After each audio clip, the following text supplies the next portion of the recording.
ಇದನ್ನು ಸೀಕೂಟು ಅಂತ ಅದಕ್ಕೆ ನಂಚ್ಕೊಳ್ಳೋದಕ್ಕೆ ಚೆನ್ನಾಗಿರುತ್ತೆ. ಹೇಳಿದ್ನಲ್ಲ, ಅವಲಕ್ಕಿ ಇನ್ನೂ ಜಾಸ್ತಿ ಹಾಕ್ಕೋಬಹುದು ಬೇಕಿದ್ರೆ. ಅದು ಇನ್ನೂ ಗರಿ ಇದೆ ಈಗಲೂ ಕೂಡ.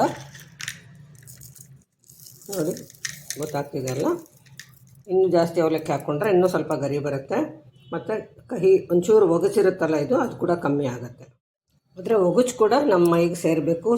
ಷಡ್ರಸಗಳಲ್ಲಿ 6 ಹೇಳ್ತಾರಲ್ವ, ಸಿಹಿ, ಹುಳಿ, ಉಪ್ಪು, ಖಾರ, ಕಹಿ ಅಂತ. ಅದರ ಜೊತೆ ಒಗಚು ಕೂಡ ಸೇರಬೇಕು. ಇದು ಆರೋಗ್ಯಕ್ಕೆ ಒಳ್ಳೆಯದು ಅಂತ ಮಾಡ್ಕೊಂಡು ತಿನ್ನೋದು ಒಳ್ಳೆಯದು. ಇದು ಸೊಂಡೆಕಾಯಿ ಅಥವಾ ತೆಲುಗಿನಲ್ಲಿ ಉಸ್ತಕಾಯಿ ಅಂತ ಹೇಳ್ತಾರೆ, ಕುದನೆಕಾಯಿ ಅಂತಲೂ ಹೇಳ್ತಾರೆ. ಇದು ಆರೋಗ್ಯಕ್ಕೆ ಚರ್ಮಕ್ಕೆ ಒಳ್ಳೆಯದು, ಮೈಕೈ ನೋವು ಒಳ್ಳೆಯದು ಅಂತ ಹೇಳ್ತಾರೆ. ಆದರೆ ಇದು ಯಾವಾಗಲೂ ಸಿಗೋದಿಲ್ಲ. ಆದರೆ ಕೆಲವ್ರಿಗೆ ಇದನ್ನು ಮಾಡಿದ್ರೆ ಕೆಲವು ಅಡುಗೆಗಳು ಇಷ್ಟ ಆಗದೆ ಇರಬಹುದೇನೋ, ನಮಗೇನೋ ಚೆನ್ನಾಗಿರುತ್ತೆ. ಆದ್ದರಿಂದ ಇದರಲ್ಲಿ ನಾನು ಬಾಳ್ಕ ಮಾಡಿ, ರುಚಿಯಾಗಿರೋ ಬಾಳ್ಕ ಮಾಡೋದು ತೋರಿಸ್ತಾ ಇದ್ದೀನಿ. ಬರೀ ಹಾಗೆ ಒಣಗಿಸಿ ಸುಮ್ಮನೆ ಉಪ್ಪು ಹಾಕಿ ಮಾಡೋದು ಎಲ್ರಿಗೂ ಇಷ್ಟ ಆಗಲ್ಲ.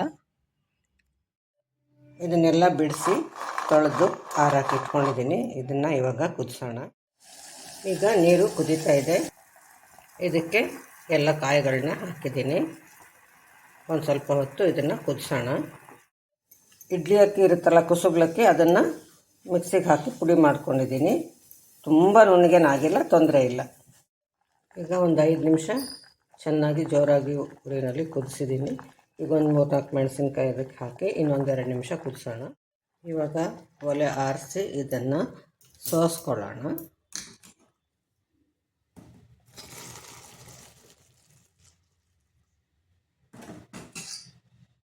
ಇದು ಇವಾಗ ತಣ್ಣಗಾಗಿದೆ. ಇದನ್ನು ಒಂದು ಮಿಕ್ಸಿ ಜಾರ್ಗೆ ಹಾಕ್ಕೊಳ್ಳೋಣ. ಅದಕ್ಕೆ ಸ್ವಲ್ಪ ಉಪ್ಪನ್ನು ಹಾಕ್ಕೊಳ್ಳೋಣ ನೋಡಿಕೊಂಡು. ಆಮೇಲೆ ರುಚಿ ನೋಡಿ ಸ್ವಲ್ಪ ಹಾಕ್ಕೋಬಹುದು. ಇದನ್ನು ಅರೆ ಬರೆ ರುಬ್ಕೋಬೇಕು, ತುಂಬ ನುಣ್ಣಗೆ ಮಾಡಬಾರ್ದು. ಇದು ಬ್ರೇಕಾಗಿ ಸ್ವಲ್ಪ ತರಿಯಾಗಿದ್ದರೆ ಚೆನ್ನಾಗಿರುತ್ತೆ. ಒಂದೇ ಸಮ ತರಿ ಆಗಲಿ ಅಂತ ಸ್ವಲ್ಪ 2 ಭಾಗ ಮಾಡಿ ಹಾಕ್ಕೊಳ್ತಾ ಇದ್ದೀನಿ. ಈ ರೀತಿ ಮಾಡಿಕೊಂಡ್ರೆ ಸಾಕು. ಇದಕ್ಕೆ ಸ್ವಲ್ಪ ನಿಂಬೆ ರಸನ ಹಾಕ್ಕೊಳ್ತಾ ಇದ್ದೀನಿ. ಇದು ನನ್ನ ಇಚ್ಛೆ. ಇದಕ್ಕೆ ನಾವೀಗ ಪುಡಿ ಮಾಡ್ಕೊಂಡಿರೋ ಕುಸುಬ್ಲಕ್ಕಿ ಹಿಟ್ಟನ್ನು ಹಾಕ್ಕೊಳ್ಳೋಣ. ಇದಕ್ಕೆ ಜಾರ್ ತೊಳೆದಿದ್ದ ನೀರನ್ನು ಸ್ವಲ್ಪ ಹಾಕ್ಕೋಬಹುದು. ಇದಕ್ಕೆ ನಮಗೆ ಹದ ಹೀಗೆ ಸಂಡಿಗೆ ಥರ ಈ ಥರ ಇಡೋ ಹಾಗೆ ಹದ ನೋಡಿಕೊಂಡು ನೀರು ಹಾಕ್ಕೋಬಹುದು. ಸುಮಾರು 2 ಪಾವು ಕಾಯಿಗೆ ಒಂದು ಹತ್ರ ಅರ್ಧ ಪಾವಷ್ಟು ಅಕ್ಕಿನ ನಾನು ಪುಡಿ ಮಾಡ್ಕೊಂಡಿದ್ದೀನಿ. ಸ್ವಲ್ಪಕ್ಕೆ ನಾನು ಚಿರೋಟಿ ರವೆನ ಹಾಕಿದೆ ನೋಡೋಣ ಅಂತ. ರವೆ ಹಾಕಿ ಕಲಸಿದ್ದು ಕೂಡ ನನಗೆ ಸಮಾಧಾನ ಆಗಲಿಲ್ಲ. ಅದಕ್ಕೆ ನಾನು ಸ್ವಲ್ಪ ಈ ಪೇಪರ್ ಅವಲಕ್ಕಿ ಹಾಕ್ಕೊಳ್ತಾ ಇದ್ದೀನಿ. ಇದಿಷ್ಟು ಅದಕ್ಕೆ ಖಾರ ಕಮ್ಮಿ ಆಗುತ್ತೆ ಅಂತ. ಖಾರದಲ್ಲಿ ಸ್ವಲ್ಪ ಉಪ್ಪಿದೆ, ಇನ್ನು ಸ್ವಲ್ಪ ಉಪ್ಪು ಹಾಕ್ಕೊಂಡು ಸ್ವಲ್ಪ ನೀರು ಹಾಕಬೇಕಾಗತ್ತೆ ಪೇಪರ್ ಅವಲಕ್ಕಿ ಹಾಕಿದ್ರಿಂದ. ಅದರಿಂದ ಒಂದು ಸ್ವಲ್ಪ ನೀರು ಹಾಕ್ಕೊಂಡು ಒಂದು ಸ್ವಲ್ಪ ಹೊತ್ತು ಕಲಸಿಡ್ತೀನಿ. ಯಾರೋ ಹೇಳಿದರು ಅಂತ ಕುಸುಬ್ಲಕ್ಕಿ ತರಿ ಮಾಡಿ ನಾನು ಹಾಕಿದ್ದು. ಆದರೆ ಅದನ್ನು ಹಾಕಿದ್ರೆ ಅದ್ರ ಬದಲು ಅವಲಕ್ಕಿನೇ ಪೂರ್ತಿ ಹಾಕಿದ್ರೆ ಸಾಕು, ಅದೇ ಚೆನ್ನಾಗಿರುತ್ತೆ ಅಂತ ನನಗೆ ಇವಾಗ ಅನ್ನಿಸ್ತಾ ಇದೆ. ಇನ್ನೂ ಸ್ವಲ್ಪ ಅವಲಕ್ಕಿ ಹಾಕ್ಕೊಂಡೆ ಚೆನ್ನಾಗಿ ಹೊಂದ್ಕೊಳ್ಳುತ್ತೆ, ಸಂಡಿಗೆ ಇಡೋಕ್ಕೂ ಚೆನ್ನಾಗಿರುತ್ತೆ ಅಂತ ಬಾಳ್ಕ. ಇವಾಗ ಚೆನ್ನಾಗಿ ಸಂಡಿಗೆ ಇಡೋಕ್ಕೆ ಬರ್ತಾಯಿದೆ.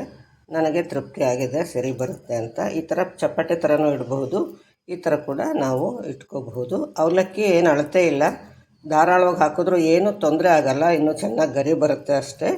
ನಮ್ಗೆ ಉಪ್ಪು ಖಾರ ನೋಡಿಕೊಂಡು ಇದಕ್ಕೆ ಬೇಕಾದಷ್ಟು. ಅವಲಕ್ಕಿ ಜಾಸ್ತಿ ಹಾಕಿದ್ರೆ ಒಗುಚು ಕೂಡ ಕಮ್ಮಿ ಆಗುತ್ತೆ. ಅದರಿಂದ ನೀವು ಅಳತೆ ಏನು ಸಿಕ್ಕಿಲ್ಲ, ಅಳತೆ ನಾನು ಹೇಳಿಲ್ಲ ಅಂತ ನೀವು ಅಂದ್ಕೊಳ್ಳೋ ಕೆಲಸ ಇಲ್ಲ. ಚೆನ್ನಾಗಿ ಬಿಸಿಲಿರೋವಾಗ ಇದನ್ನು ಮಾಡ್ಕೋಬೇಕಷ್ಟೇ ಮುಖ್ಯ. ನೋಡಿ, ಈ ಥರ ಎಷ್ಟಾಗುತ್ತೋ ಅಷ್ಟು ತಟ್ಟೆಗಳಲ್ಲಿ ಒಣಗ್ಸೋಕ್ಕೆ ಬಿಡಬೇಕು. ಚೆನ್ನಾಗಿ ಗರ್ಗರಿ ಆಗಬೇಕು. ಸೊಂಡೆಕಾಯಿ ಅಥವಾ ಕುದನೆಕಾಯಿ ಅದರದ್ದು ಬಾಳಕ ಇವಾಗ ಸಿದ್ಧವಾಗಿದೆ. ಈಗ ಶೇಖರಿಸಿಡಬೇಕು. ಇದನ್ನು ಕೆಲವು ವರ್ಷ ಉಪಯೋಗಿಸ್ಬಹುದು. ಪುಟ್ಟ ಬಾಣಲಿ ಇಟ್ಟಿದ್ದೀನಿ, ಸಣ್ಣ ಉರಿ ಇರಲಿ.